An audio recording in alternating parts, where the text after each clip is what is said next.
Yo, what up? I'm back at you. Yes, I'm about to get into the Real Housewives of Atlanta. You already know this episode was a little dry or whatever. This season is trying to pick its way on the way up. Hopefully next episode it'll finally make its way there whenever Miss Sharon DeVoe gets up on the scene. But we already know that. I guess for me, it's not the usual that I'm used to. And maybe I'm so used to Kenya Moore being on the scene with her antics and her drama and stuff. I already told you she good TV. Um, and that's maybe what it's missing. So that's why I'm hoping that, next week she seems like she's gonna be that spitfire and it's gonna bring that thigh out that the show actually is missing right now, because it's got a whole different vibe this season, especially with Greg and the whole cancer situation, and everybody's kinda on this kumbaya level. So like I say, it needs something, in order for them to keep the people interested. Otherwise, this season 11 is going to be, maybe the last season. It's going to be the finale, okay? But let's get up into the dang on episode. We pick up where we left off last week, of course. Dennis and Portia, they right there at the little suite and everything, and he has this whole, the servers, the waiters, everybody waiting hand and foot. He goes for the little box of stuff. Portia think it's about to be an engagement ring, and pretty much he done gave her a nice ass Rolex watch. Okay, so I mean, hey, maybe it was just him basically saying this bitch is late as fuck or whatever. I don't know, but. I think the watch and everything was nice. It was a nice gesture. Portia, you just need to sit back. Mama always say good things come to those people who wait. Okay, so don't be so anxious, what I'm saying, for nothing. Okay? Mama always said be anxious for nothing too.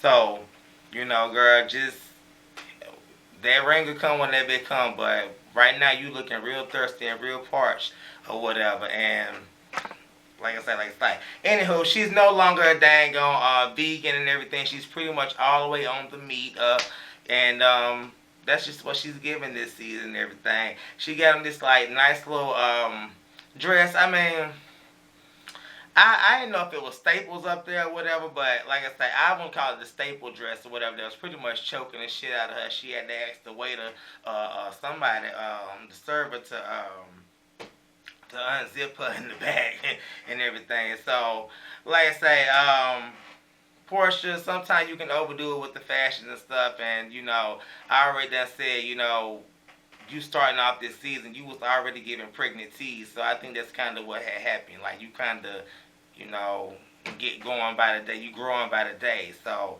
that's what's going on there. You was fitting before you left the house, and now, some of that baby weight is starting to pick up, and that's the reason why that thing was choking the shit out of you.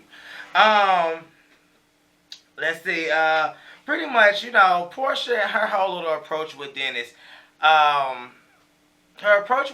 and her keeping him away from the whole entire group, I think that, it's a good thing that you do keep him away from the group, because the more and more you bring him around, the more and more curious they're gonna start digging into his shit and everything like that. But it looks to me like Portia needs to dang on be taking the time to get to know him, her damn self, because they got a whole lot of issues that they need to be working out between the two of them or whatever, just from this whole episode and everything.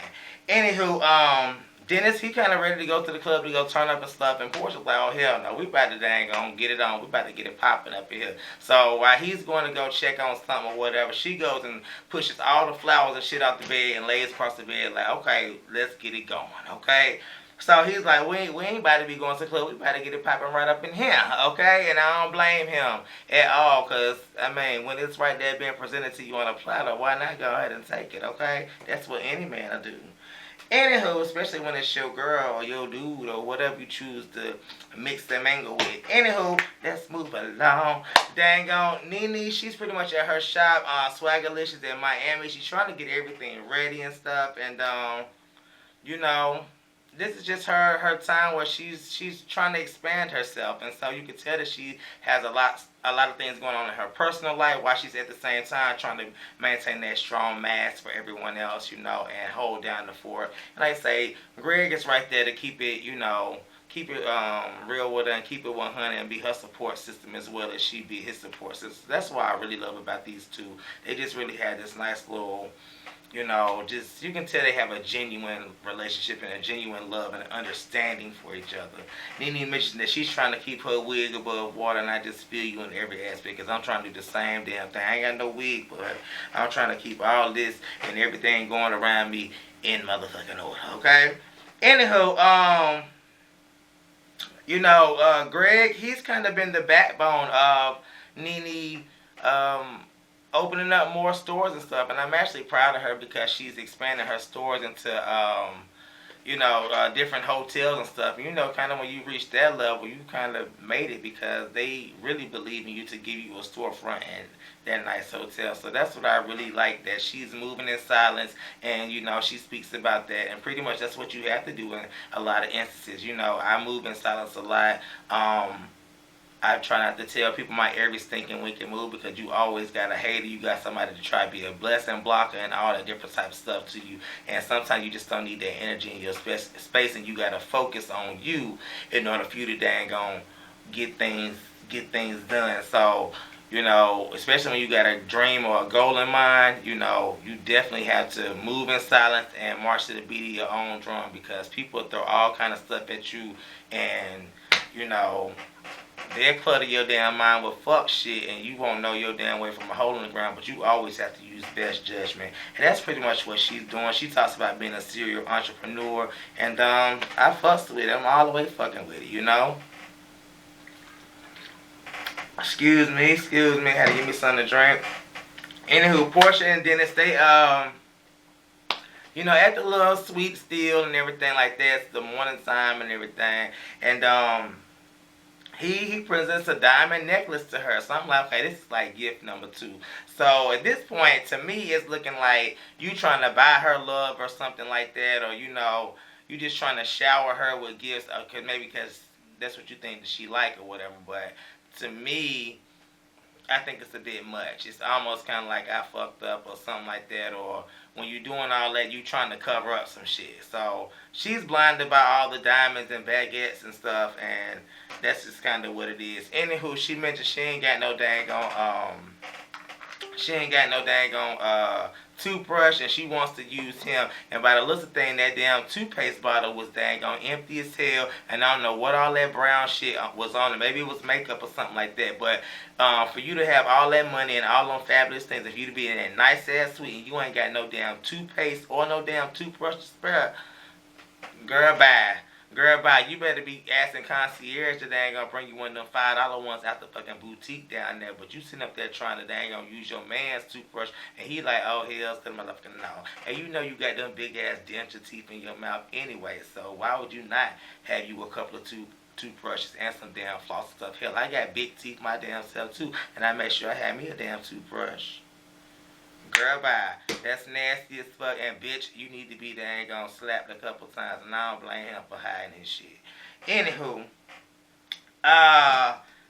so the girls, they pretty much on their way there. That's Marlo, Candy, Eva, Cynthia, that whole little crew and stuff. They looking fabulous and everything, and they on their way up in town and stuff, and they kind of excited to go see Nene and everything. They excited. Anyhow, they go Portia and Dennis, they at the room, and this is at the point where dang on Portia confronts Dennis like, okay, what happened to you last night? You left the room around 1:30, you didn't return to 4:30. What's really going on? Do you return back to the room all drunk and stuff? And he's just like, my homeboy was in town. We went out and we turned up and stuff, and that was what it was. So this is kind of like their first little argument and everything like that. So I don't know how long they've been, I don't know how their communication is, but it was just, I don't know, or whatever, Something just tells me that these two are really starting to have close dealings as they have gotten on the camera and stuff. Because if you've been around somebody as much as, y'all have been in the past few months, then, y'all should have been bumped head at some point in time. I'm sorry, But anywho, she's real, a little angry at the time, and she's, after about 10 minutes, she gets her mind together and she's back, all smiles and stuff like that right there. Anywho, let's move along. Dang on, the ladies get to the room. Damn, Portia done pre-assigned room because she already know that these girls is always, up for fighting, or, Candy, she's always going to take the biggest room, so she gave her the second biggest and this and the third. And Marlo, she's the one who's not really too pleased with her little quarters and stuff. And she begins to call, the front desk. She like, okay, I need me a bigger room. And every damn thing. Like, this just not gonna work. So at this point, the girls come in. They're like, oh, wait a minute, you got an elevator. What's going on? So they take the elevator and discover Portia's dang on hidden room. So what does Marlo do? She takes claim to the dang on room because she always got to be the one fabulous up in the motherfucker. Okay? Anywho, let's move along. Damn, Portia, she pretty much calls Nene and lets her know that she's in town and everything. And Nene at this point, she kind of like, I want to meet the damn boo and all that. And she lets her know, like, you're not going to be able to meet him because he got meetings all weekend. And that is what it is, okay? Anywho, so, Nene, she's kind of prepping and getting her mind together and all this, that for the show. And Greg's kind of on the sideline. He's the manager and stuff, and he really is the backbone of the show. And he would normally be the one that is, running around and trying to get everything together, but he cannot maintain that role because he is too sick. So now he has to have his liaisons, and other people to go off and do that for him. So, it just sucks to see someone down and out like that. Like I say, I've had a grandparent that has went through cancer, and just seeing that whole process, and it actually sucks the life out of the person. And you, as being a caregiver and somebody that may be close, and in close proximity and quarters of the person that may be going through, you can feel drained as well. So, I mean, Nene, I got to give you so many props because that just takes a lot for you to be able to just push through and stuff and just be able to, like I say, just keep your composure and everything. So, anywho, this is Nene's first time back on the stage and everything since the whole Uber joke and stuff. Last year, they kind of got her kicked off the whole escape tour and stuff with Candy. So, she's kind of learned how to control herself and how to just, ignore hecklers and everything, and just really, keep her cool and just, her calmness while she's, faced with adversity. So that's a good thing. You have to learn how to do that, especially if you're going to be in the public eye and stuff. You have to be able to know how to keep you cool because people will try you all the fucking time.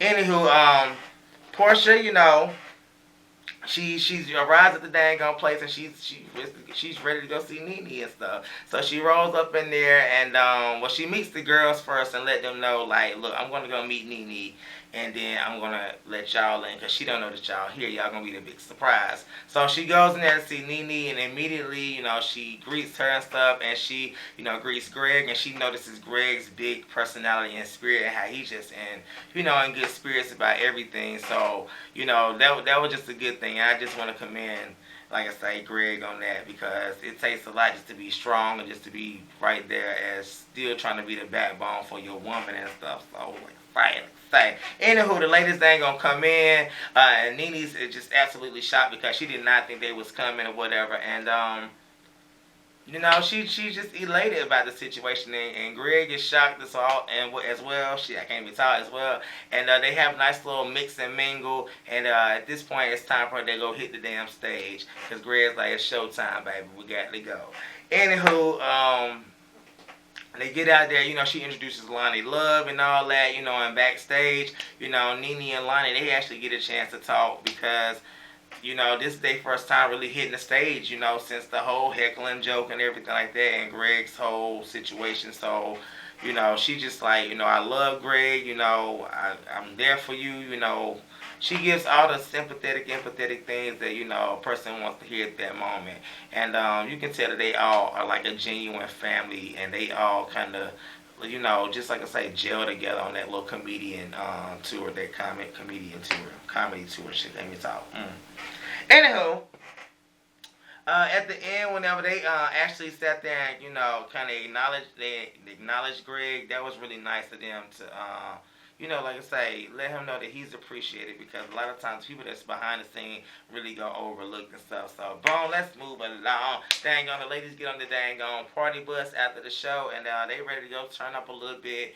Portia got the little thing laid out for them on the bus. She takes them up to the rooftop, and they get to sitting around talking and things like that. And immediately, Nene notices how Portia and Marlo, they are finally getting along, especially after the whole little, your damn doormat too small situation last year and everything. So, just crazy. Anywho, so Candy goes right in. She's like, how's everything? You know what I'm saying? What you been doing for the birthday? And this, that, and the third. And, Portia talks about she's been there with her new boyfriend and all that. Meanwhile, Candy, like, I already knew you had a boyfriend, girl. Like, the word is out on you. And she talks about how they've had a romantic weekend, how he done gave her a necklace and a watch and stuff. So Marlo is immediately like, girl, that he's the motherfucking keeper, because he's spending some coin on you or whatever. So Portia, she kind of, brings up this whole thing about, do y'all think it's disgusting to ask your man to borrow his toothbrush? And they looking at her ass like, hell yeah, that shit is fucking nasty as hell. Or whatever. Why would you even ask that or whatever? Anywho, Candy kind of, goes, gives her a little bit of sidebar advice. It's kind of like, don't always put yourself out to be available and like pretty much desperate. That was kind of what she was, letting her know. Like, girl, kind of sit back and just kind of, let the scene unfold and, take shit for what it is at this point in time. Because I know some shit, girl, and she didn't say that to her, but it was kind of one of them little warnings. So I don't know if Portia kind of took it that way or whatever, but she was just like, okay, I get what you're saying, Candy. But, she gullible as fuck any damn way. Anywho, dang on, the ladies get ready to go see the room and stuff, because, the little talk came about the little rooms and how was everything, because Portia wanted to know how was everything settling down. And Candy's like, Marlo was not pleased, and so they're like, okay, let's go see what's going on with these damn rooms and stuff. They get all the way downstairs, all to find in Portia room, Marlo done moved all the way the fuck in and got her stuff all over her dang on bedroom that she clearly had marked as hers, okay? Anywho, so Portia's like, y'all got to get up out of here. Let's go see your dang on room, Marlo. So Marlo's like, I can't be staying in no little room. And this one, Nene chimes in. She's like, girl, bye. Don't act like you ain't used to be living in the damn projects. That's where the hell you grew up at. And most of y'all girls did grow up in the projects. Okay, ain't nothing wrong with it, alright? Anywho, move along. Dang on, it's morning time, and pretty much everybody on the phone with their boo and stuff, and, they having their little morning, you gotta have your little morning cake and bake and stuff. I know how that is. I gotta get mine in, too, whenever we ain't seen each other.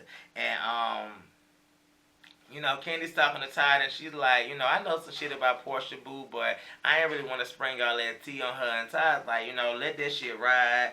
It is what it is, okay? So, at this point,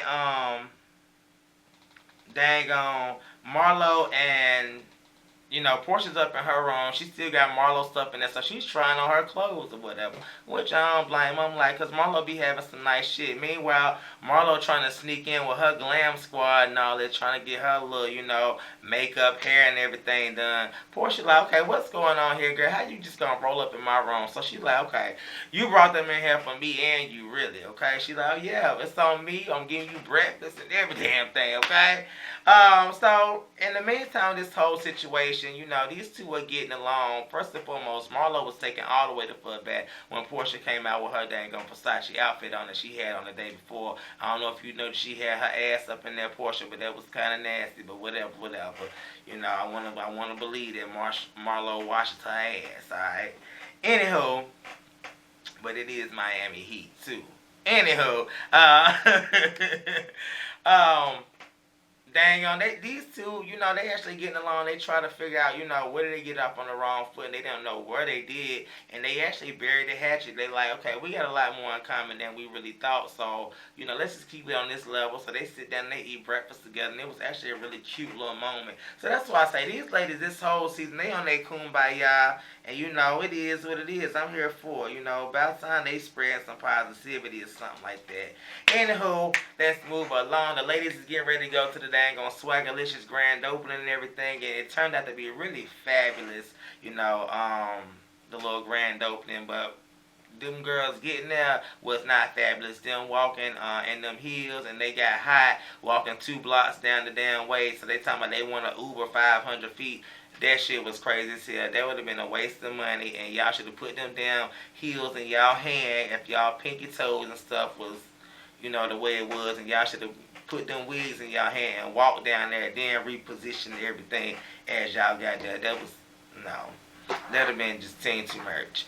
But y'all made it, and like I say, the whole event was fabulous and stuff. Everybody was there, you know. Nene congratulated the girls. Well, not congratulated. She thanked the girls for coming, and you know, gave them champagne and stuff so they could toast it up. And you know, they got the shopping and everything. And at this point, down Greg, he done had enough of the people, you know. And anytime people are like, you know, sick like that, you know, they have that immunosuppressed state. You know, them been around too many people, and sometimes just can be too much. And he just overheated at that point, so he went outside, and that's when Nene just was like, okay, I gotta go check on him. And at this point, the ladies just stopped shopping. They just came to Greg's aid and everything, you know, got him to telling jokes and stuff. So like I say, it was a cute little episode and everything, you know. That's kind of how it all went down. We're gonna see how it all turns out next week, because I think that's when the season gonna start to pick itself up. Because right now, you know, it's been real somber, and it's been real kumbaya-ish and everything. But I'm ready to see how it all goes down. Like I say, these still my girls, and I'm still gonna be watching and tuning the fucking in every Sunday or whatever. And I want y'all to be tuning into my car TV. All right, I love you all. Hit the subscribe button, and bye.